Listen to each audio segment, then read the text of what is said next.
সিনেমাকেও হার মানায় যে কাহিনী, যে গল্প। এটা গল্প না, এটা বাস্তব ঘটনা। কিভাবে একজন স্ত্রী বিয়ের মাত্র ৯ দিনের মাথায় তার স্বামীকে হত্যা করে, নৃশংসভাবে হত্যা করে, এবং হত্যা করার পর সেই হত্যাকে কোনো সন্ত্রাসী বা অপহরণের ঘটনা সাজানোর চেষ্টা করে। এটা একটা নিছক চেষ্টা, কিন্তু সে ধরা পড়ে। ঘটনা সেটা না, ঘটনার মূলে আমরা যাব। এই যে ছবিতে যে হাসি খুশি কাপলটিকে দেখছেন, নাচছে গাইছে, বিয়ে হচ্ছে তাদের, এই খুশি হাসি খুশি কাপলটির নাম, মেয়েটির নাম সোনাম এবং ছেলেটির নাম রঘুবংশী। ভারতের মধ্যপ্রদেশের ইন্দোরের বাসিন্দা তারা। বিয়ে করেছে ম্যাট্রিমোনিয়া নামক একটা ম্যারেজ যে সাইট আছে, সেটার মধ্যে দিয়ে দুজনের পরিচয় হয় এবং পারিবারিকভাবেই তাদের বিয়েটা হয়। কিন্তু ঘটনা এখানে শেষ না। দুটি পরিবারই ব্যবসায়িক পরিবার। বিয়ের পর কথা ছিল যে সুনাম এবং রঘুবংশী খুবই সুখী এবং হাসি হাসি পাত্রী হিসাবে, স্বামী স্ত্রী হিসাবে বসবাস শুরু করবেন। তাই সে অনুযায়ী তারা হানিমুনে যাওয়ার প্ল্যান করেন। বিয়ের মাত্র ৯ দিনের মাথায় তারা হানিমুনে যাওয়ার প্ল্যান করেন। প্ল্যান হয় ভারতের মেঘালয় রাজ্যে। সেখানে যাওয়ার পর সেখান থেকে শিলংয়ে তারা এক হোটেলে স্টে করেন। সেখান থেকে সেই হোটেল থেকে তারা আবার বাইরে কোথাও বেরোতে যান, এবং বেরোতে যাওয়ার আগে লাস্ট মেসেজে সুনাম তার শাশুড়িকে অথবা তার পরিবারকে জানান যে তারা ঘুরতে বাইরে যাচ্ছেন। তারপরে সবকিছু অন্ধকার, তারপরে সবকিছু শেষ, আর কোনো যোগাযোগ নেই। সন্ধ্যের তীর ঘনীভূত হতে থাকে কল না পাওয়ার পর। 24শে মে, 23 মে তাদের সুনামের লাস্ট মেসেজটা এসেছিল। 24শে মে সুনামের কোনো মেসেজ না আসায় তাদের পরিবার থেকে যোগাযোগ করা হয় সেই হোটেলে। সেখান থেকে তাদেরকে চেক আউট দেখানো হয় 23শে মে। সন্ধ্যের তীর আরো দানা বাঁধতে থাকে যে কোনো ফোন কল না আসায়। তখন তাদের পরিবার চিন্তিত হয়ে পড়ে এবং পুলিশকে জানায় যে তাদের ছেলে মেয়ে দুজন মিসিং আছে। তারা খুঁজতে থাকে। পুলিশ পরদিন থেকেই এবং বিভিন্ন উদ্ধারকর্মী সেখানে খুঁজতে থাকে তাদের কোনো খোঁজ পাওয়া যায় কিনা, তারা কি অপহরণ হয়েছে, না হত্যাকাণ্ডের শিকার হয়েছে, নাকি কি হয়েছে, নাকি দুর্ঘটনায় পতিত হয়েছে। পুলিশ খুঁজতে খুঁজতে বৃষ্টির মধ্যে, ঘন বৃষ্টি ছিল সেখানে, শিলংয়ে এমনিতে বৃষ্টি হয় মেঘালয়ে প্রচুর। সে বৃষ্টির মধ্যে পুলিশ খুঁজতে খুঁজতে কোনো এক পাহাড়ের ঢালে, ঝর্ণার ধারে বা কোনো এক আহ আহ লেকের পাড়ে তাদের, বিশেষ করে তার স্বামী, সুনামের স্বামী যে রঘুবংশীর একটা অর্ধ গলিত লাশ সেখানে খুঁজে পান। লাশ পাওয়ার পর প্রশাসন নড়েচড়ে বসে। তারা এখন সুনামের খোঁজ করতে থাকে, কিন্তু সুনামের তাৎক্ষণিক কোনো খোঁজ পাওয়া যায় না। মানে তার স্ত্রী রঘুবংশী, রাজা রঘুবংশীর যে স্ত্রী সুনাম, তার কোনো খোঁজ পাওয়া যায় না। তারা তার খোঁজ করতে থাকে। ঘটনা এই পর্যন্ত কোনো অ্যাক্সিডেন্ট বা দুর্ঘটনা বা হত্যাকাণ্ড বলে মনে হলেও আসল ঘটনা, সিনেমা গল্প কেউ হার মানাবে। আসল ঘটনা এখনো পুরোটাই বাকি। শুনুন তাহলে কি হয়েছে। সুনাম আসলে এই পুরো ঘটনার মাস্টার মাইন্ড। তবে সেই ঘটনায় যাওয়ার আগে আমি এখানে একটা হিন্টস দিয়ে রাখি, তাই বলছি, আবার শুরু করছি। সুনাম কিভাবে মাস্টার মাইন্ড সেটা পরে বলছি।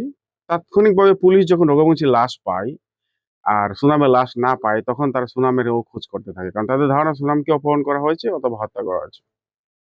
কিছুদিন পর সুনাম আড়াল থেকে বেরিয়ে আসে এবং বলে যে সে জানে না সে কোথায় ছিল এতদিন, তার স্বামীর সাথে কি হয়েছে সে কিছুই জানে না।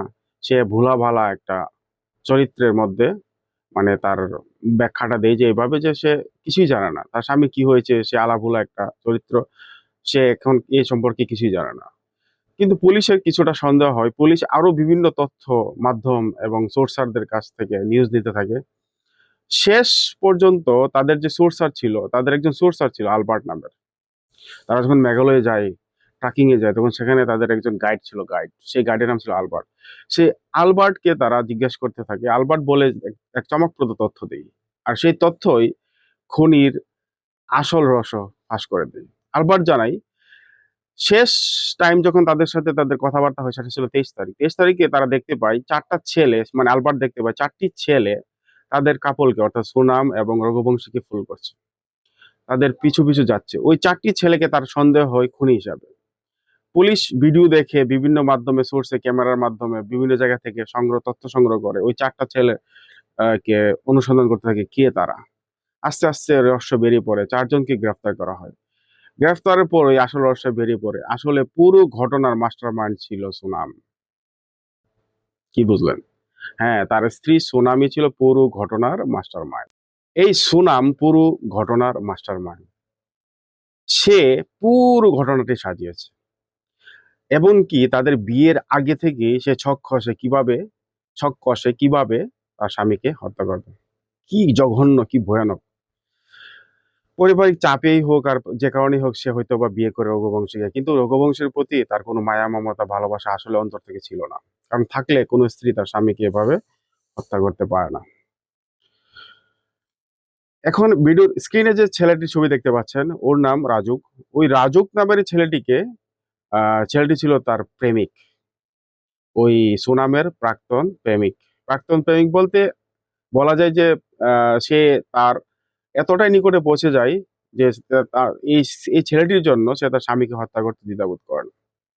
এই ছেলেটি কে? এই ছেলেটি হলো তাদের সুনামের যে কারখানা, পারিবারিক ব্যবসা ছিল, সেখানে সে একজন ওয়ার্কার, সাধারণ ওয়ার্কার হওয়ার কারণে সে পারিবারিকভাবে কাউকে বোঝাতে পারেনি যে ছেলেটিকে সে ভালোবাসতো এবং তাকে বিয়ে করতে চায়। ঘটনার আসল ঘটনা সেটাই।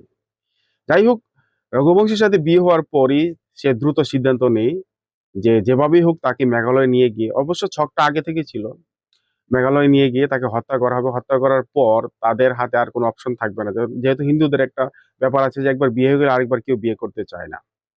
তো সেই ইস্যুতে সে ওই যে রাজুক নামের যে তার লাভারটা, সে অফার দিবে যে আমি তাকে বিয়ে করব, তার দুঃসময় আমি তার পাশে দাঁড়াবো। তখন পরিবার থেকে আর বাধা দিবে না, তাদের বিয়েতে আর কোনো কেউ হস্তক্ষেপ করবে না, কেউ সন্দেহ করবে না।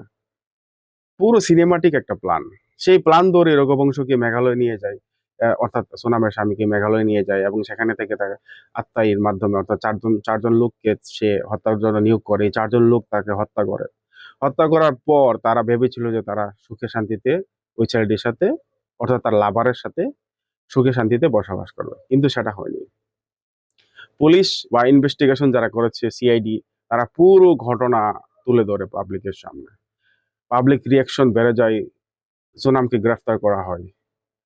ঘটনা হলো প্রতিটা পাপী বা হত্যাকারী একটা না একটা চিহ্ন রেখে যায়। সুনামের ক্ষেত্রেও তাই হয়েছে। সুনামের ক্ষেত্রে তার সবচেয়ে বড় চিহ্নটা ছিল, আই মিন, যেটা তার সন্দেহের মাত্রা বাড়িয়ে দেয় সবাইকে, সেটা হচ্ছে সেই গাইড। সেই আলবার্ট নামের গাইডটি রাজসাক্ষী হয়ে যায়।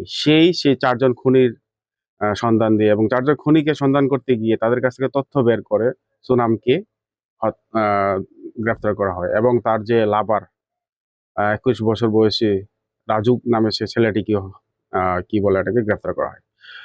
সুতরাং আপনি যত বড় পাপী হন না কেন, বা হত্যাকারী হন না কেন, বা ষড়যন্ত্রকারী হন না কেন, আপনাকে একদিন না একদিন আপনার কৃতকর্মই গ্রেফতার করে দিবে বা ধরিয়ে দিবে। এটাই বাস্তব, এটাই বাস্তবতা। ভালো লাগলে শেয়ার করে দিবেন।